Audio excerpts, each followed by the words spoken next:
प्यारे विद्यार्थियों, आप सभी को मेरा नमस्कार। मैं डॉक्टर नेमीचंद कुमावत, सहायक आचार्य हिंदी विषय, राजकीय महाविद्यालय की आपकी एस BA पार्ट सेकेंड विषय हिंदी साहित्य की द्वितीय प्रश्न पत्र की आज की इस ऑनलाइन कक्षा में मैं आप सभी का हार्दिक स्वागत करता हूं। प्यारे विद्यार्थियों, महर्षि दयानंद सरस्वती विश्वविद्यालय के द्वारा आपके हिंदी साहित्य के इस द्वितीय प्रश्न पत्र का जो पाठ्यक्रम निर्धारित किया गया है उसमें 3 पाठ्य पुस्तकें लगी हुई है। एक पहली पाठ्यपुस्तक एक नाटक के रूप में है, रक्तध्वज नाटक, डॉक्टर राजेंद्र मोहन भटनागर जी द्वारा रचित। दूसरी पाठ्यपुस्तक निबंध संग्रह है और तीसरी पाठ्यपुस्तक एकांकी संग्रह है। तो हाल ही की जो ऑनलाइन कक्षाएं हो रही है उसमें हमने आपकी इस एकांकी संग्रह पाठ्यपुस्तक की आरंभिक 3 एकांकियों का हम अध्ययन कर चुके हैं। पहली एकांकी नया पुराना, दूसरी एकांकी पुरस्कार और तीसरी एकांकी दीपदान और आज चौथी एकांकी जो हाल ही की 1-2 ऑनलाइन कक्षाओं से हम पढ़ते आ रहे हैं, भोर का तारा, जगदीश चंद्र माथुर जी की। तो आइए हम प्रथम दृश्य तक हम अध्ययन कर चुके हैं। आज हम दूसरे दृश्य से इस एकांकी का शुभारंभ करते हैं।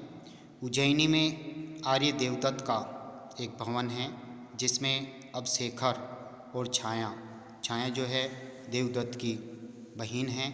शेखर एक कवि हैं जो प्रकृति प्रेमी हैं, काल्पनिक जीवन जीता है, और एक माधव जो राजवंश से जुड़ा हुआ और शेखर का मित्र हैं। ये तीन ही पात्रों के बीच में ये एकांकी गुजरती हैं।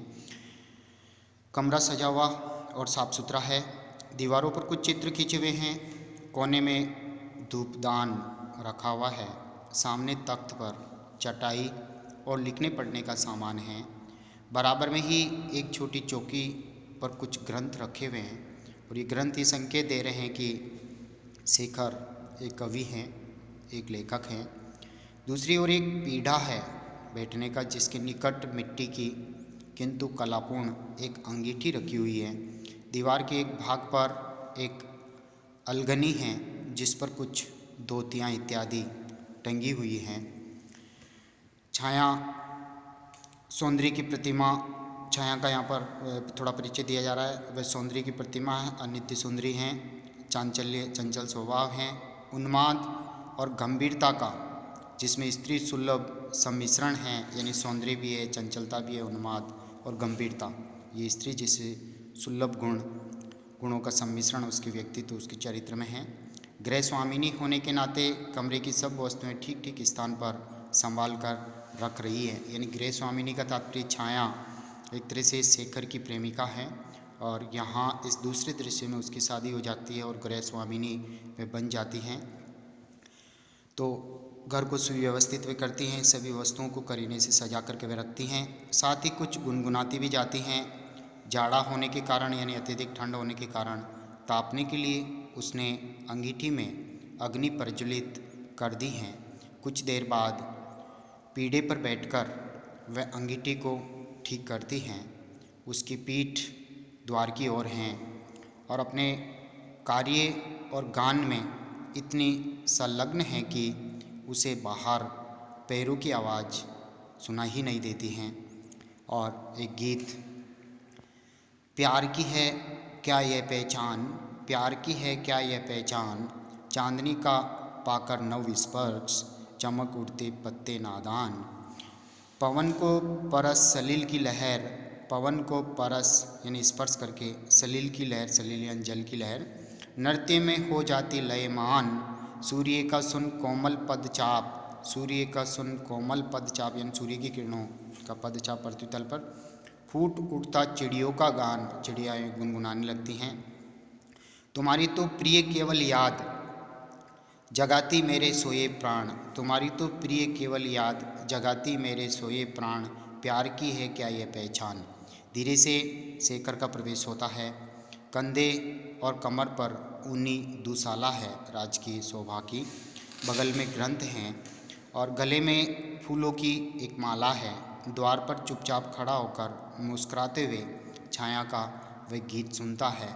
छाया इस गीत को भी गुनगुना रही थी और शेखर थोड़ी देर बाद धीरे से छाया नहीं सुन पाती है, गाना उसका जारी है। फिर कुछ समय बाद फिर शेखर फिर पुकारता है।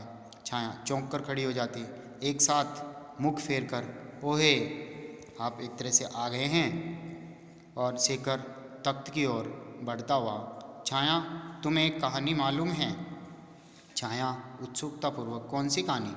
शेखर, छोटी चौकी पर पहले तो अपने बगल वाला ग्रंथ वह रखता है, फिर उस पर दूसाला रखते हुए, एक बहुत सुंदर सी दूसाला है उसको उन्होंने रखा। छाया, सुने कैसी कहानी है? शेखर बैठकर, एक राजा के यहाँ एक कवि रहता था, युवक और भावुक था। राजभवन में सब लोग उसे प्यार करते थे। राजा तो उस पर निछावर था, पूरी तरह से न्योछावर। रोज़ सुबह राजा उसके मुंह से नई कविता सुनता, नई और सुंदर कविता प्रतिदिन राजा सुनता था उस राजभवन में उस कवि के मुख से, जिसके ऊपर राजा न्योछावर थे। छाया पीढ़े पर बैठ जाती है, चिब्बू को हथेली पर टेकती हैं, ठोड़ी को यानी। शेखर, परंतु उसमें एक बुराई थी। छाया, क्या बुराई थी? शेखर, वे अपनी कविता केवल सुबह के समय सुनाता था। यदि राजा उससे पूछता कि तुम दोपहर या संध्या को अपनी कविता क्यों नहीं सुनाते, तो वह उत्तर देता, मैं केवल रात के तीसरे पहर में कविता लिख सकता हूँ। छाया, राजा उससे रुष्ट नहीं हुआ, यानी नाराज नहीं हुए? शेखर, नहीं, उसने सोचा कवि के घर चलकर देखा जाए कि इसमें रहस्य क्या है। रात का तीसरा पैर होते ही राजा वेश बदलकर कवि के घर के पास खिड़की के नीचे बैठ गया। छाया, उसके बाद? शेखर, उसके बाद राजा ने देखा कि कवि लेखनी लेकर तैयार बैठ गया। थोड़ी देर में कहीं से बहुत मधुर, बहुत सुरीला स्वर राजा के कान में पड़ा। राजा झूमने लगा और कवि की लेखनी आप से आप चलने लग गई।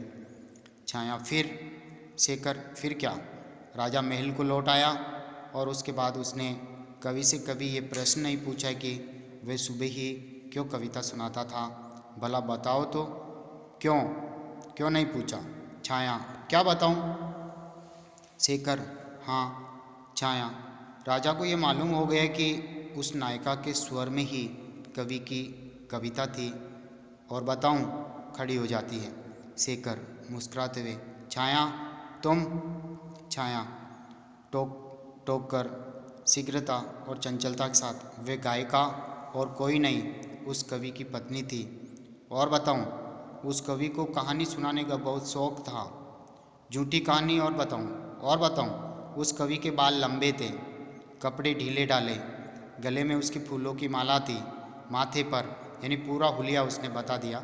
इस बीच में शेखर की मुस्कुराहट हल्की हंसी में परिणत हो गई है, यहाँ तक कि इन शब्दों तक पहुँचते पहुँचते दोनों जोर से हंस पड़ते हैं। शेखर थोड़ी देर बाद गंभीर होते हुए, लेकिन छाया तुम ही बताओ, तुम्हारे गान, तुम्हारी प्रेरणा, तुम्हारे प्रेम के बिना मेरी कविता क्या होती?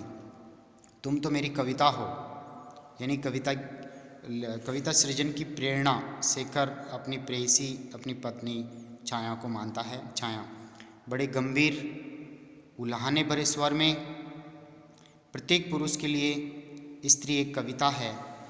शेखर, क्या मतलब तुम्हारा?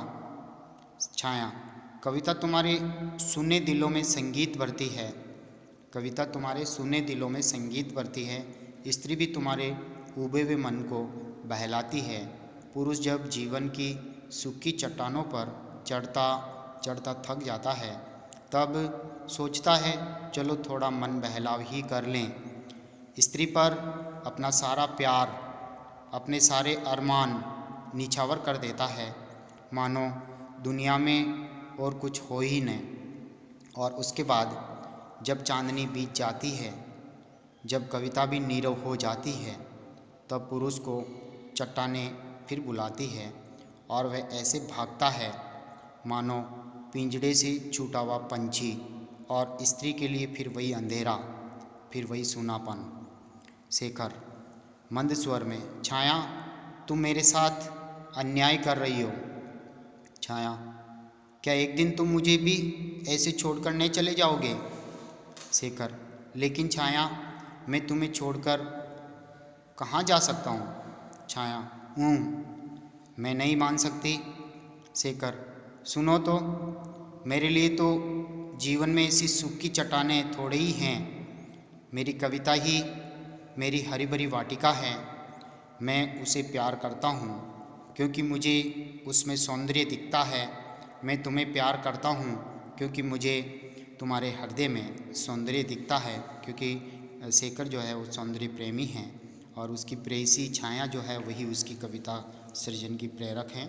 जिस रोज़ मैं तुमसे दूर हो जाऊंगा उस रोज़ मैं सौंदर्य से दूर हो जाऊंगा, अपनी कविता से दूर हो जाऊंगा, अपने सृजन कर्म से दूर हो जाऊंगा। कुछ रुक कर मेरी कविता मर जाएगी, कविता की आत्मा की हत्या हो जाएगी एक तरह से। ऐसे ही विचार शेखर ने अपनी प्रेयसी छाया के समक्ष अभिव्यक्त किए। छाया, नहीं शेखर, मैं मर जाऊंगी किंतु तुम्हारी कविता रहेगी, बहुत दिन रहेगी, तुम्हारी कविता अमर रहेगी, सार्वकालिक रहेगी। शेखर, मेरी कविता कुछ देर बाद। छाया, आज मैं तुम्हें एक बड़ी विशेष बात बताने वाला हूँ, एक ऐसा भेद जो अब तक मैंने तुमसे छिपा रखा था। छाया, रहने दो, तुम सदा ऐसे भेद और ऐसी कहानियाँ सुनाए करते हो। शेखर, नहीं, अच्छा तनिक उस दुसाले को उठाओ। छाया उठाती है, उसके नीचे कुछ है। छाया उस ग्रंथ को हाथ में लेती है, उसे खोलो। क्या है? छाया आश्चर्यान्वित होकर ओए, ज्यों ज्यों छाया उसके पन्ने पलटती जाती है शेखर की प्रसन्नता बढ़ती जाती है। शेखर, भोर का तारा, उफ उफ, ओए ये तुमने कब लिखा? मुझसे छिपाकर ये भोर का तारा ग्रंथ तुमने कब लिखा शेखर? शेखर हंसते हुए, विजय का सा भाव। छाया, तुम्हें याद है उस दिन की जब माधव के साथ मैं तुम्हारे भाई देवदत्त से मिलने इसी भवन में आया था? छाया शेखर की ओर थोड़ी देर देखकर, उस दिन को कैसे भूल सकती हूँ शेखर? उसी दिन तो भैया को तक्षशिला जाने की आज्ञा मिली थी। उसी दिन तो उन्होंने तुम्हें और मुझे माताजी का वह पत्र दिखाया था जिसने हम दोनों को सर्वदा के लिए बांध दिया। यानी दोनों गठबंधन में बन गए, दोनों एक दूसरे के जीवन साथी हो गए। शेखर, हाँ छाया, उसी दिन मैंने इस महाकाव्य को लिखना आरंभ किया था। गहरे स्वर में आज वह समाप्त हो गया। छाया, शेखर, ये हमारे प्रेम की अमर स्मृति है। शेखर, उसे यहाँ लाओ। हाथ में लेकर चाव से खोलता हुआ भोर का तारा। छाया, यह काव्य बड़ी लगन का फल है। कल मैं उसे सम्राट की सेवा में ले जाऊंगा और फिर जब मैं उस सभा में इसे सुनाना आरंभ करूंगा तब सारी उज्जैनी की आंखें मेरे ऊपर होंगी। महाकाव्य उस समय सम्राट गदगद हो जाएंगे और मैं कवियों का सिरमौर हो जाऊंगा।